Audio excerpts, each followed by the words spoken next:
ബയോടെക്നോളജിയിൽ നമുക്ക് ഇനി പ്രതീക്ഷിക്കാവുന്ന 5 ക്വസ്റ്റ്യനിലേക്ക് ഞാൻ പോവാണ്. ഒന്നാമത്തെ question, identify the nucleotide sequences. ഇങ്ങനെ ഒരു ന്യൂക്ലിയോടൈഡ് സീക്വൻസ് കാണിക്കുകയാണ്. അതായത് 3' എൻ്റെ ഒരു സൈഡിൽ, 5' എൻ്റെ മറ്റൊരു സൈഡിൽ, അതോടൊപ്പം തന്നെ 5' എൻ്റെ ഒരു സൈഡിൽ, 3' എൻ്റെ മറ്റൊരു സൈഡിൽ, എന്നിട്ട് കാണിക്കുന്നു GAATTC.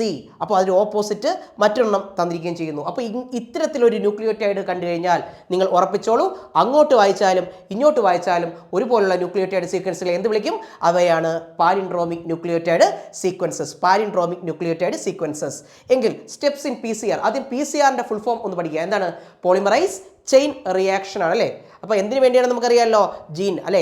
ജീനുകളുടെ പറയുന്ന ആംപ്ലിഫിക്കേഷന് വേണ്ടി ഉപയോഗിക്കുന്ന ജീൻ ഓഫ് അവർ ഇൻട്രസ്റ്റ്, അതിൻ്റെ ആംപ്ലിഫിക്കേഷൻ ഉപയോഗിക്കുന്നതാണ് PCR. PCR ഉപയോഗിക്കുന്ന സ്റ്റെപ്സുകൾ ഏതൊക്കെയാണ്? ഇമ്പോർട്ടൻ്റ് ആണ്. ഏതൊക്കെയാണ്? ഡീനാച്ചുറേഷൻ ഉണ്ട്, അനീലിംഗ് ഉണ്ട്, എക്സ്റ്റൻഷൻ ഉണ്ട്. Denaturation, annealing and extension. എങ്കിൽ നെക്സ്റ്റ് ക്വസ്റ്റ്യൻ, TI പ്ലാസ്മിഡ്. ഏതാണ് TI പ്ലാസ്മിഡ്? TI പ്ലാസ്മിഡിന്റെ ഫുൾ ഫോം പറയാം. ട്യൂമർ ഇൻഡ്യൂസിങ് പ്ലാസ്മിഡ് ആണ്. TI പ്ലാസ്മിഡ് എന്നറിയപ്പെടുന്ന ആളാരാണ്? വെക്ടർ ഏതാണ്? അഗ്രോബാക്ടീരിയം ട്യൂമിഫേഷ്യൻസ് അല്ലേ?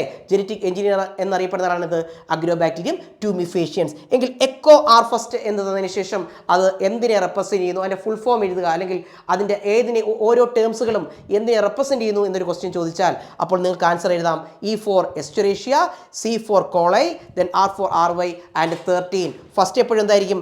അതിൻ്റെ ജീനസ് നെയിം ആയിരിക്കും. പിന്നീട് സ്പീഷ്യസ് നെയിമിനെ റെപ്രസെൻറ്റ് ചെയ്യും. പിന്നെ നെയിം ഓഫ് ദ സ്ട്രെയിൻ ആയിരിക്കും. അതോടൊപ്പം തന്നെ പറഞ്ഞ എത്രാമത്തെ പ്രാവശ്യമാണ് ആ പറയുന്ന സ്ട്രെയിനെ ഐസൊലേറ്റ് ചെയ്തത്, അങ്ങനെയുള്ളതായിരിക്കും. അപ്പോൾ എസ്റ്ററേഷ്യ കോള RY 13 എന്നുള്ള ആൻസർ പഠിച്ചു വയ്ക്കുക. എങ്കിൽ നമുക്ക് ഉറപ്പിക്കാവുന്ന ഒരു ക്വസ്റ്റ്യൻ ആണ്, apparatus used for the large scale production of എന്താണ്? Biotechnological products. ബയോടെക്നോളജിക്കൽ പ്രോഡക്ട്സ് ഒരുപാടുണ്ടല്ലോ. ആൻറ്റിബയോട്ടിക്കുകളുണ്ട്, അല്ലെങ്കിൽ ഈ പറയുന്ന വാക്സിനുകളുണ്ട്, എൻസൈംസുകളുണ്ട്. ഇതിൻ്റെ ലാർജ് സ്കെയിൽ പ്രൊഡക്ഷൻ ഉപയോഗിക്കുന്ന വെസൽ അല്ലെങ്കിൽ ആ അപ്പാറ്റസ്, അതിൻ്റെ പേര് നിങ്ങളൊന്ന് മെൻഷൻ ചെയ്യുക. ഓക്കെ.